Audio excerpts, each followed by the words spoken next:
The palace of Zerinthia shone like a dream beneath two suns. Its towers were made of silver crystal, and the walls seemed alive, breathing softly with light. The air itself hummed with quiet power, as if the whole palace could hear every heartbeat within it.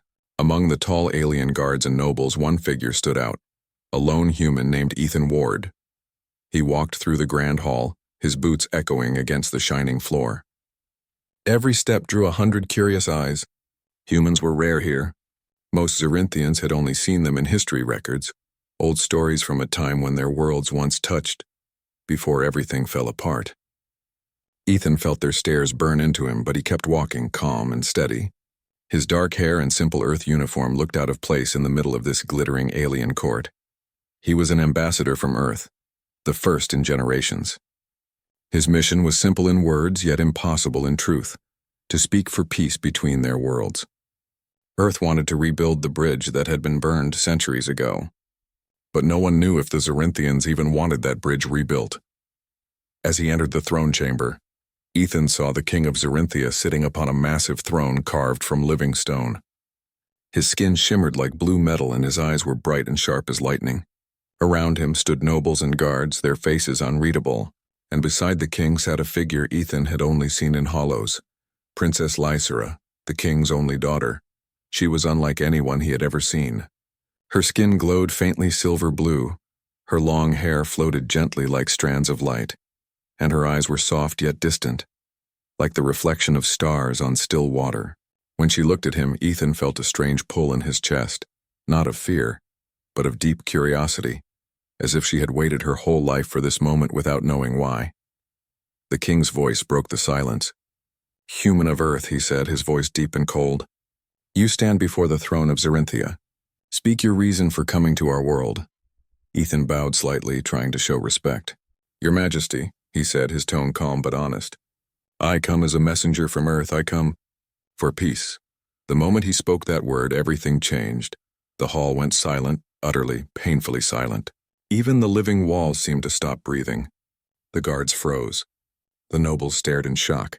A few gasped softly as if he had said something terrible. Ethan's heart skipped. He looked around, confused. Had he said something wrong? The king's eyes darkened. "What did you say?" Ethan hesitated for a second, then repeated, "Peace, Your Majesty. I come to offer—" Before he could finish, a sharp hiss of voices filled the hall. Some of the courtiers recoiled, others looked furious. The word had struck them like a blade. Ethan felt the tension thick in the air, but he didn't understand why. He had only spoken the truth, his wish to end old hate. The king rose slowly, his aura heavy with anger. "That word," he said coldly, "is not spoken in this palace. Not by my people. Not by anyone." Ethan frowned slightly. "Forgive me. I didn't know it was forbidden." "It is more than forbidden," the king said, his voice rising. "It is cursed." Ethan's breath caught. He could feel every gaze burning into him, every heartbeat in that vast room aimed at his chest. He had stepped into something ancient and dangerous without realizing it. But before he could speak again, a softer voice broke the tension. "Father," Princess Lysera said, her voice trembling slightly. "Please, let him explain." The king turned to her in surprise. "You would defend him?" Lysera lowered her gaze but did not step back. "He does not know our history. He meant no harm." Her voice was quiet, fragile, yet it carried through the hall like music. Ethan looked at her, and for a brief moment, their eyes met. She looked afraid, not of him, but of something deeper, something that word had awoken inside her. The king's voice thundered once more. "The human will be held until judgment. He will learn why peace is a word of death in this place." Guards surrounded Ethan, but he didn't resist. His mind spun with confusion, but his eyes stayed on the princess. She stood frozen beside the throne, trembling slightly as if remembering something long buried. And in that silence, Ethan realized that the word he had spoken, one small, human word, had shaken an entire empire. The crystal walls of the royal chamber shimmered like liquid glass. Ethan sat behind them, locked inside what looked more like a piece of art than a prison. The air was cold, the silence heavy. He had never felt so alone. He replayed the moment again and again in his head, the king's fury, the crowd's shock, and the trembling look in the princess's eyes when he spoke that one word. Peace. How could a word that meant hope to humans bring such fear to others? He pressed his hand against the glass, watching the colors shift under his touch. Outside, the guards stood like statues, emotionless. He wondered if any of them truly knew why the word was banned, or if they simply obeyed without question. Hours passed before the door of light opened. Princess Lysera stepped inside. She was different up close, smaller, more fragile than she appeared in the throne room. The glow of her skin dimmed softly in the shadow, and her silver eyes held a storm of feelings. Ethan stood, unsure what to say. "Princess," he greeted, voice quiet. "You should not have said that word," she whispered, her tone neither angry nor cruel, just sad. "You have no idea what it means here." He frowned slightly. "Then tell me, what did I do wrong?" Lysera hesitated. She looked down at her hands as if afraid of the memory she carried. "That word once destroyed everything my people had. It was not always forbidden. Long ago our kind spoke it with pride. We believed in peace and trust in alliance." Her voice cracked softly. "Until your kind broke it." Ethan's chest tightened. "Humans?" "Yes," she said bitterly. "Your ancestors promised peace. They came with gifts, with gentle words. And when we opened our borders, they brought war. They poisoned our cities and burned our skies. My people swore never to be fooled again. From that day, peace became a word of lies." Ethan's throat went dry. He didn't try to defend his kind, not yet. He could feel her pain, her anger. "I didn't know," he said quietly. "The records on Earth say it was a misunderstanding, that Zorinthia attacked first." Lysera's eyes flashed, hurt and disbelief mixing in her expression. "Lies told to make your kind heroes. You cannot change what we lost." He stepped closer, lowering his voice. "Maybe I can't change it, but I can try to understand it." For a moment she looked at him, really looked. No arrogance, no pride, only sincerity. There was something in his voice that didn't match the humans of her history. It wasn't greed or politics, it was sorrow. "My father will decide your fate tomorrow," she said after a pause. "He may choose exile." "Or execution," Ethan nodded. "And what do you want him to choose?" Lysera looked away. "I want my people to heal," she whispered. "But I do not know how." A long silence filled the room. The light from her skin danced across the glass walls, painting them in soft silver and blue. Finally, Ethan said, "On my world, peace isn't just the end of fighting. It's the courage to forgive when it hurts the most." Lysera froze. Her lips parted slightly and her eyes filled with a quiet pain. No one on Zorinthia had spoken of forgiveness in centuries. The word itself felt like a wound that had never closed. Her voice trembled as she asked, "Do you truly believe such things can still exist?" He smiled sadly. "If I didn't, I wouldn't have come here." Something shifted in her gaze, a flicker of warmth behind the cold. She turned toward the door but paused before leaving. "You are either very brave," she said softly, "or very foolish." "Maybe both," Ethan replied with a faint grin. When she left, the door sealed once more, leaving him in the dim blue light. But this time the silence didn't feel so heavy. Somewhere beyond the crystal walls a heart had listened, and a seed of doubt had been planted. In the deep halls of the alien palace, a forbidden word had awakened something long lost. And though Ethan didn't know it yet, his voice had already begun to change the fate of a world that had forgotten how to hope. The next morning came with a pale, cold light. The twin suns were hidden behind the clouds, and the palace looked less like a home of royalty and more like a monument of sorrow. Ethan sat quietly in his glass chamber, watching the colors shift through the crystal walls. He had not slept. His thoughts were filled with the princess, her trembling voice, her eyes full of pain, and the story she had told about humanity's betrayal. But deep inside, something didn't feel right. The history she spoke of didn't match what he knew. The humans of that age were explorers, not conquerors. They had reached out with hope, not hatred. How could both sides believe such opposite stories? Somewhere, someone had twisted the truth. The sound of footsteps broke his thoughts. The crystal door opened and Princess Lysera entered again. This time her glow was dimmer, her movements slower. She looked tired, as if she hadn't slept either. "You are awake," she said softly. "I didn't sleep much," Ethan admitted. "Too many questions in my head." She tilted her head slightly. "Questions?" He nodded. "About what really happened between our worlds. About why your people fear peace so much. You told me humans betrayed you. But do you know it for certain? Or is it only what you were told? Lysira frowned, hurt flickering across her face. Are you saying my ancestors lied? Ethan didn't answer right away. He looked at her, his voice calm but full of meaning. I'm saying that sometimes even kings and councils hide the truth to protect their pride. The princess turned. Ed away, her silver hair flowing down her back. You speak dangerous words, human. I speak because I want to understand, Ethan said softly. If my people truly hurt yours, I want to carry that guilt and make it right. But if they didn't, then both our worlds have suffered for nothing. Lysira stood still, her back to him. Her breathing trembled. The silence between them grew heavy until she whispered, My mother used to say the same thing you just said. Ethan looked up, surprised. Your mother? Lysira nodded. She was different. She believed in peace even after the wars. She wanted to rebuild what was lost, but she died suddenly. And after her death, her writings and her memories were sealed by the Royal Council. I was told to forget her words. There was pain in her voice, deep and raw. Ethan stepped closer to the barrier. Then maybe she knew something your people didn't want to hear. Her eyes lifted to meet his, wide and uncertain. You think my mother was silenced? I think, Ethan said gently, that truth is often silenced by those who fear it. Lysira's lips trembled. She looked away again, struggling with thoughts that had never been allowed in her mind before. For years she had lived in the shadow of her father's rule, believing that humans were monsters.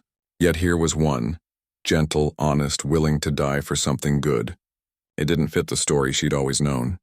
I don't know who to believe, she whispered. My people. Or you. Ethan gave a sad smile. You don't have to believe anyone. Just find the truth yourself. Lysira's hands clenched at her sides.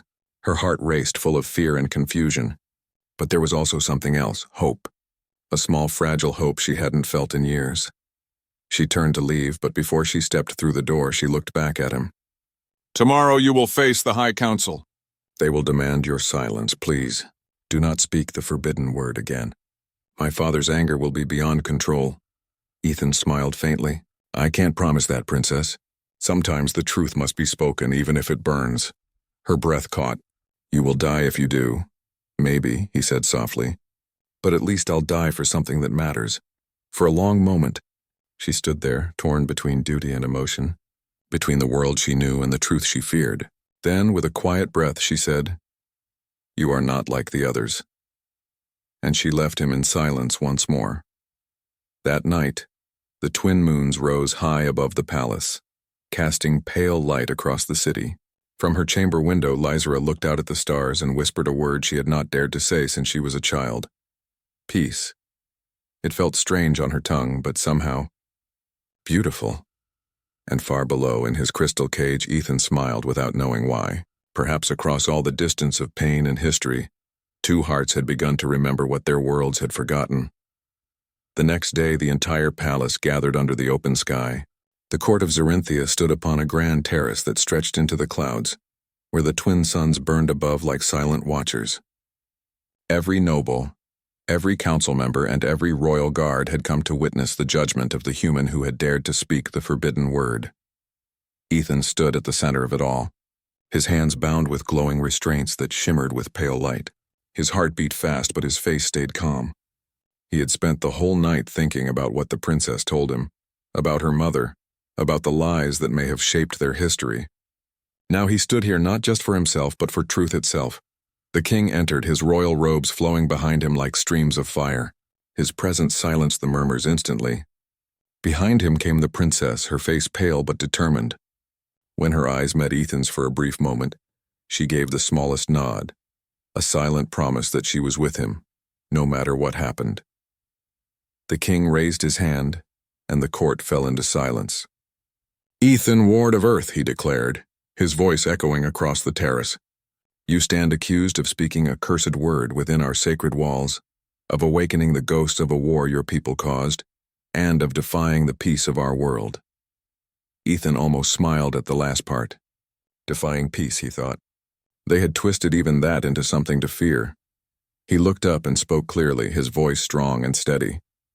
I stand accused, yes, but not of hate. I came here only with hope. I did not come to fight or to take anything from you. I came to remind your people that peace, real peace, is not your enemy. The words rippled through the crowd like a shockwave. Some gasped. Others looked away. The king's jaw tightened, his voice rising in anger. You dare speak it again? I dare, Ethan said quietly. Because someone must. Guards stepped forward, but the king lifted his hand to stop them. His eyes burned into Ethan's. You humans have no right to speak of peace. You betrayed it long ago. Ethan took a deep breath. I don't believe that. Maybe your people were betrayed. But I don't think it was by mine. I think someone lied to both of us. The court erupted into murmurs. The council members looked uneasy. Only Lysera stood still, her hands shaking slightly at her sides. Lies. The king thundered. You think we built our entire history on lies? Yes, Ethan said, meeting his gaze without fear. Because truth doesn't need to be forbidden. Only lies do. The silence that followed was deep enough to make the air feel heavy. Even the wind stopped moving for a moment. Then softly another voice broke through. Princess Lysera's. Father, she said, her voice trembling but clear. What if he's right? The king turned toward her, his eyes widening. Lysera, not you. She took a step forward, her face pale but full of courage. I found Mother's old message, the one hidden in the archives. She spoke of humans not as traitors but as friends. She said the council feared their strength and destroyed the alliance to keep control. You knew, didn't you? The court gasped. The king's hands clenched. Enough! He shouted. You do not understand what you speak of. Tears filled her eyes. No, father. I understand too well. We've lived in fear of a word, not because it harmed us, but because it reminded us of what we lost. Ethan stood silently, letting her words echo. The truth had finally stepped into the light. The king's shoulders sank under the weight of memory. For a moment he looked less like a ruler and more like a tired old man haunted by ghosts. Your mother's dreams cost her life, he said bitterly. She was too weak to accept the truth. She wasn't weak, Lysera whispered. She was brave. The king looked away, his jaw trembling.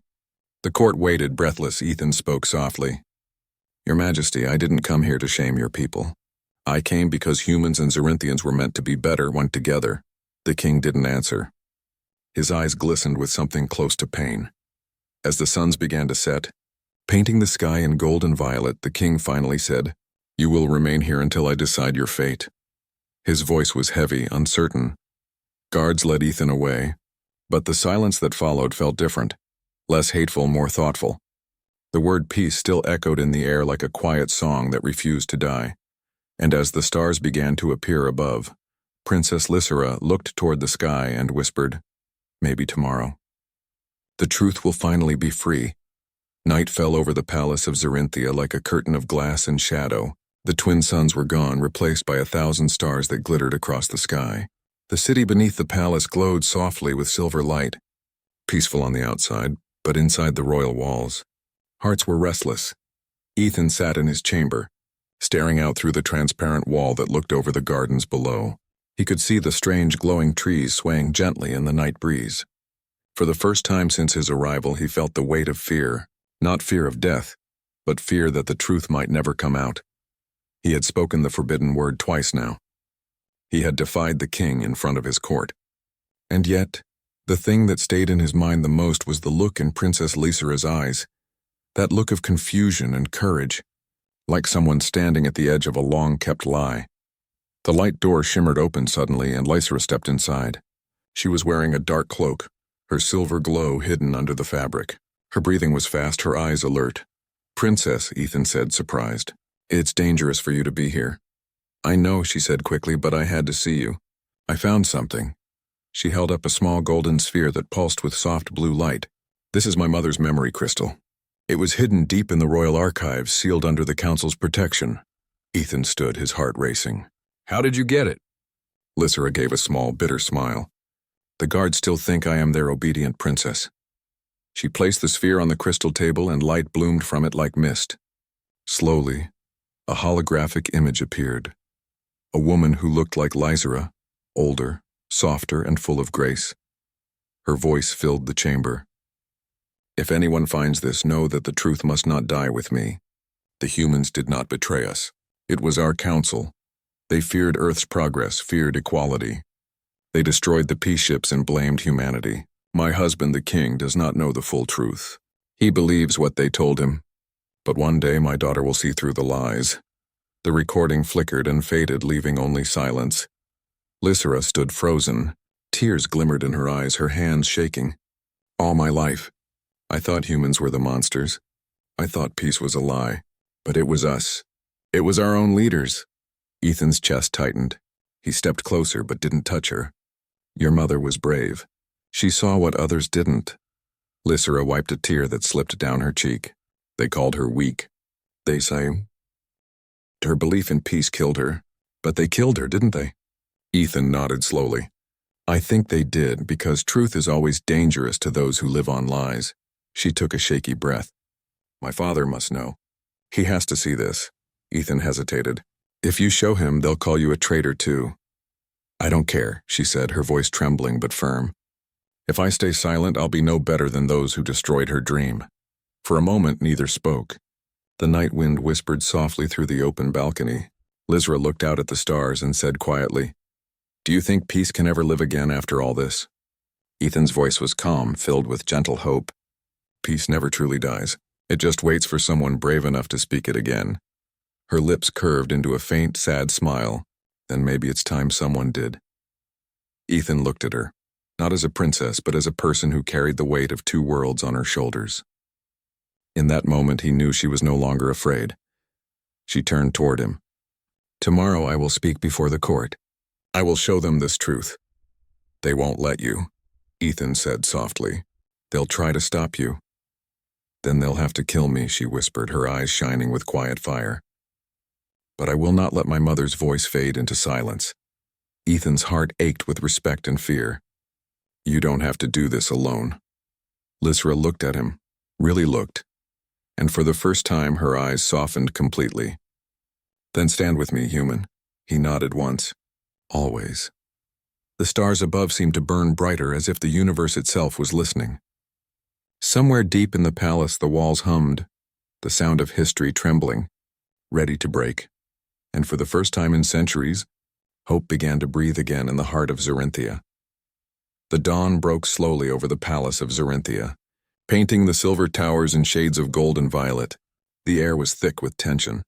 Rumors had already spread through the court, whispers, that the princess had found her mother's hidden memory crystal and learned a truth that would shake the very foundations of the kingdom. Ethan waited in the crystal chamber, heart steady, though his hands tightened nervously at the glowing restraints. He had no illusions. The High Council would not accept this. The king would not forgive it easily. And yet, beside him, hope flickered like a candle in the wind. The doors opened and Princess Lysera stepped forward, glowing faintly, her cloak of secrecy removed. She held the memory crystal high, letting the light from the recording spill across the hall as she entered the great court. Gasps echoed like thunder. Courtiers and guards alike recoiled, unsure whether to be angry, fearful, or astonished. My people, she began, her voice trembling but resolute. I bring truth. The king rose instantly, robes flowing, his eyes stormy. Lysera, you dare bring a human into this court to speak lies before your people? I bring no lies, she said, lifting the crystal so its light danced over the faces of the council. I bring the words of my mother, words that were hidden, silenced, and feared. The humans did not betray us. The council betrayed peace. They destroyed the ships of goodwill and blamed your people, blamed Earth, to keep control over this kingdom. The court erupted into chaos. Shouts, gasps, and cries filled the air. Some nobles yelled for her execution. Others stared in disbelief, unsure what to believe. The guards shifted uneasily, caught between orders and truth. Ethan stepped forward, unarmed and steady. I came here for peace, he said, his voice carrying across the hall. I speak as a human, but also as someone who sees what is right. Your people were not betrayed by my kind. Your mother spoke the truth, and that truth has been hidden for too long. The king's face turned dark, his voice booming. You would defy centuries of law and history, human? You would tell us that we were lied to, that all we believed in was false? Yes, Ethan said, looking at the king directly without fear. Because the truth is stronger than fear. It does not destroy, it frees, and peace cannot exist where lies rule. A hush fell over the court. The council looked at each other nervously. Some of them began to whisper quietly, doubt flickering in their eyes for the first time in decades. Lysera's voice rang out, louder now, unwavering. My mother died because she believed in peace. And now, centuries later, we have the choice to either continue living in lies or to honor her courage and let peace live again. The king's shoulders slumped slightly. For the first time, his rage faltered, replaced by something heavier, grief, guilt, and realization.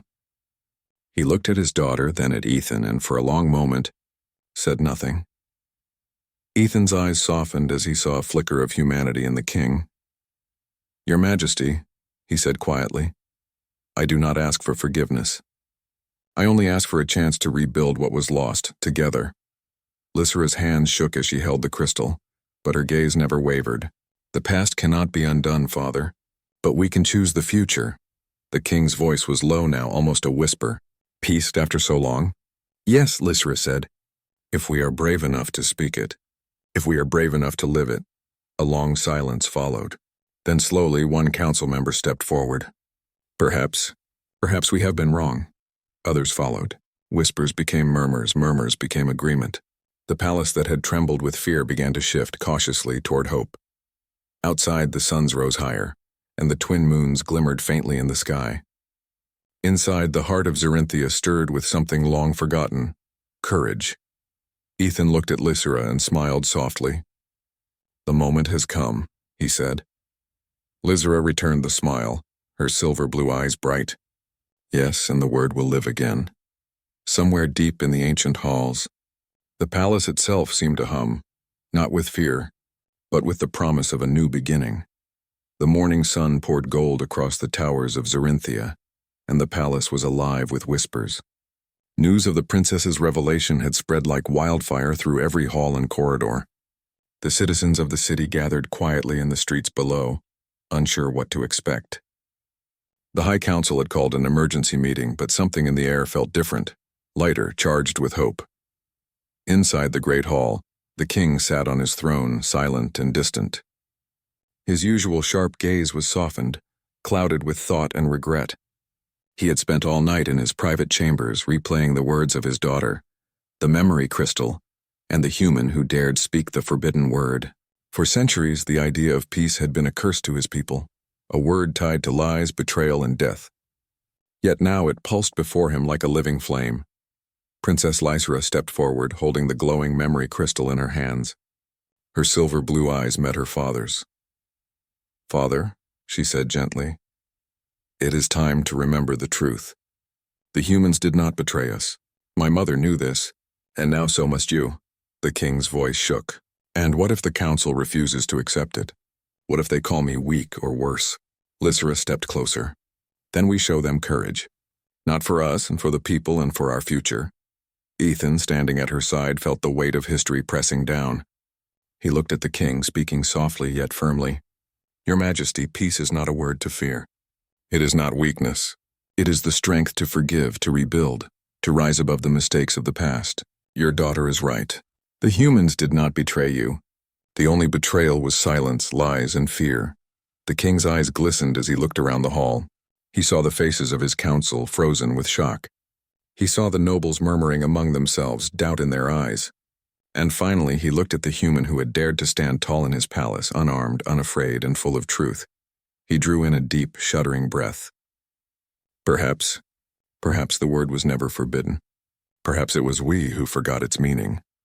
He rose from the throne, the sound of his steps echoing through the hall. Lysera, Ethan, if you speak it again, will it not endanger us?